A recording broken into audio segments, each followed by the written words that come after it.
హైదరాబాద్ మీర్పేట్లో దారుణం జరిగింది. అనుమానంతో భార్యను హత్య చేశాడు డిఆర్డీఓ కాంట్రాక్టు ఉద్యోగి గురుమూర్తి.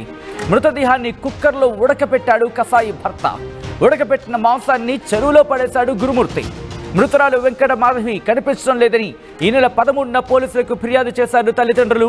ఫిర్యాదు సమయంలో అత్తమామలతో పిఎస్ కూడా వచ్చాడు గురుమూర్తి. జిల్లెలగూడ చెరువు నుంచి శరీర భాగాలను స్వాధీనం చేసుకున్నారు పోలీసులు. దానికి సంబంధించిన బ్రేకింగ్ న్యూస్ చూస్తున్నారు. కసాయి భర్త అనుమానమే కారణమా? ప్రస్తుతం దీనికి సంబంధించి ఇంకా ఇన్వెస్టిగేషన్ జరుగుతోంది. డిఆర్డీఓ కాంట్రాక్టు ఉద్యోగిగా పనిచేస్తున్నాడు గురుమూర్తి. ఈ నేపథ్యంలోనే భార్య మీద అనుమానాన్ని పెంచుకున్నాడు. ఆ తర్వాత ఆమెతో వాగ్వాదం కూడా జరిగిందంటూ కూడా చర్చ జరుగుతోంది. ఈ నేపథ్యంలోనే అనుమానంతో భర్త ఆమెను కడతేర్చాడు. కట్టుకున్న భార్యను కూడా జాలి లేకుండా, దయ లేకుండా, అత్యంత దుర్మార్గంగా, అత్యంత దారుణంగా, అత్యంత హేయంగా, అత్యంత అమానవీయంగా ఆమెను నరికి నరికి నరికి నరికి ఆ శరీర భాగాలను ఉడకపెట్టి, కుక్కర్లో ఉడకపెట్టి జిల్లెలగూడ చెరువులో పడేశాడు.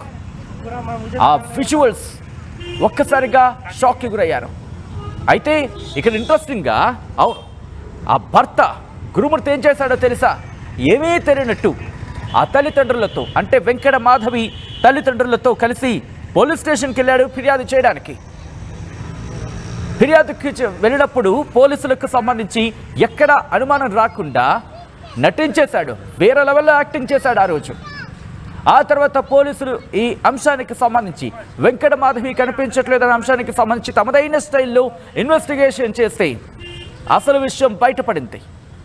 అనుమానంతో భార్యను ముక్కలు ముక్కలుగా నరికి నరికి నరికి నరికి కుక్కర్లో ఉడకపెట్టి జిల్లెలగూడ చెరువులో పడేశాడు కసాయి భర్త.